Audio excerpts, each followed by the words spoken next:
Hampshire, Massachusetts, DC Circuit, and several other courts.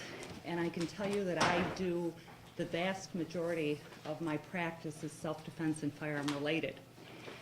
And I can't tell you in strong enough of terms how desperately this legislation is needed. Those of them who say it's too strong, I say absolutely not. It's not strong enough.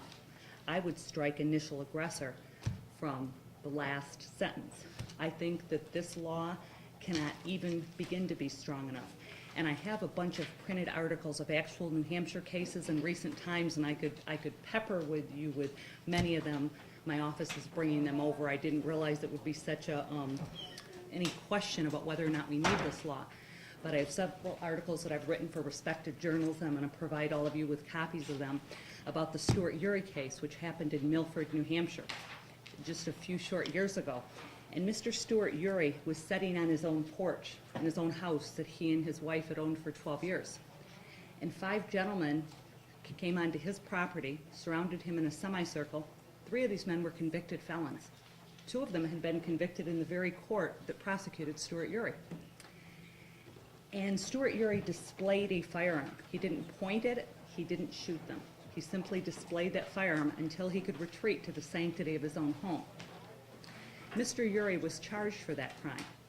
He was charged, he went through a horrible trial, and as a practical matter, most people don't understand that when you're charged, you're under felony indictment. So as a practical matter, from the time you're charged until the time before you go before a jury is approximately 2 years in New Hampshire, if your defense lawyer is able to get the information they need to defend you.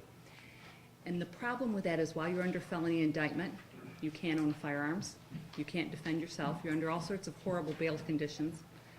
You're generally fired from your job. Mr. Uri had been with the same company for 20 years. He had survived every layoff known to God and man. Right during this thing, all of a sudden he's laid off. He's not needed anymore. And to quote, I don't know if any of you remember during the Reagan administration, Ray Donovan. And one of the things he said is, what door do I go to get my reputation back? When I've been dragged through the mud, what door do I go through when you have to go through trials such as these? And Mr. Uri was acquitted of every charge. He was acquitted of the criminal threatening. He was acquitted of he alleged to have resisted arrest. He had 2 jury trials, and finally the trial judge looked at the prosecutor and basically said, if you bring another charge against this man, you're not going to like your life in my courtroom. Now, he didn't use those words, but he used words that were very clear to the prosecutor. And she decided to quit pursuing charges against Mr. Uri. But the bottom line is that type of defense costs about $125,000 to $150,000. Takes 2 years of his life, and Mr. Uri, who had earned in excess of $100,000 most of his adult life, now works at Home Depot. Because every job interview he goes on, he gets the, oh, you're the guy that got tried for pointing guns at people. And he said, I was acquitted, it was self-defense. He had to go through a miserable, miserable experience. And what's more importantly, the current law is basically permissive. A trial judge decides whether or not you can even assert that affirmative defense at trial.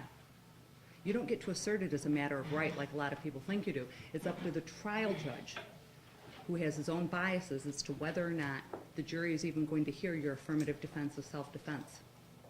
And I can tell you, for the way it affects people's lives, it's huge.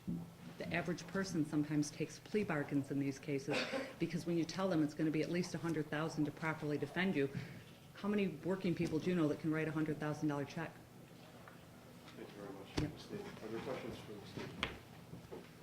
Thank you Yep. very much. Just one other thing I'm sorry that I should add is we also need civil protection for people in New Hampshire. In other words, to go along with this for civil suits, we really need stronger protection. And we had heard that, so that's echoed, Susan, on the gentleman from the NRA's comment about looking at the civil immunity statute. Thank you. Yes, and I'm happy. I'm going to be bringing in handouts in a few minutes. We appreciate that. Thank you very much. Thank you. I have one other person who's signed in wishing to speak in opposition to the bill. This is going to, we're calling Timothy Chrysostom. Chrysostom. My apologies. And I'll be as brief as possible. Thank you. I'll try to be as clear as possible. I hadn't intended to speak, and I haven't reviewed that section of the law, so if I make, I believe in that section of the law, later on, it contains a phrase, with complete safety. And you've heard a lot of testimony today in favor of this bill, and giving examples and a lot of concerns about different situations where, without this bill, people might be in danger. None of that testimony is in the least relevant to this bill, because it all addresses situations that are not where someone cannot retreat with complete safety. Excuse me for 1 second, sir. I want to continue. I'm just going to explain why I'm leaving the room at this moment. Sure. I'm going to introduce an amendment next door, and I'll be right back. But the hearing will continue under the whole Right. hands of our now chairman. And thanks for hearing me, Madam Chair. Thank you for your testimony. Is there any question from the committee? Well, I probably had. Oh, you're not finished? Okay, I thought you were done. Sorry about that. Might be fairly close to done, but there's all the concerns about being in a parking lot, and well, maybe could I really get away with safely? Do I really have to make that decision? If you're concerned about the decision, then the law doesn't apply to you. The law doesn't penalize you.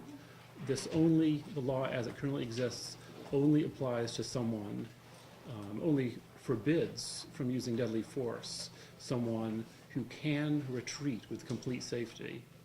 So the only person that forbids from using deadly force is someone who could entirely safely get away, but who would make the decision, I could get in my car and drive away long before that person with a knife ever reaches me, but I'd rather shoot him. And I think the legislature, in writing the initial law, made a wise judgment in saying that it's not okay for people to decide to shoot people, however felonious those people may be, when they could decide not to.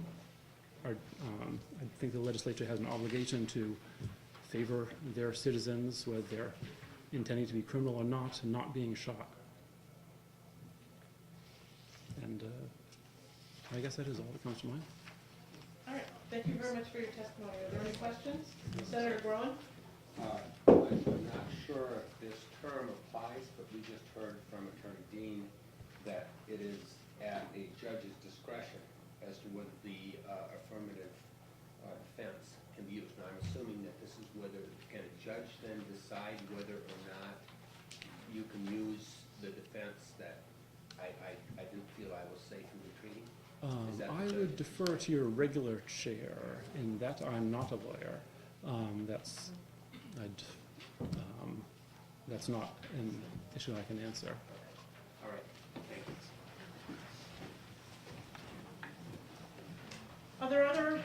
Are there other questions from the committee? Seeing none, I'm going to go ahead and close the public hearing on House Bill 210. Thank you very much for coming today.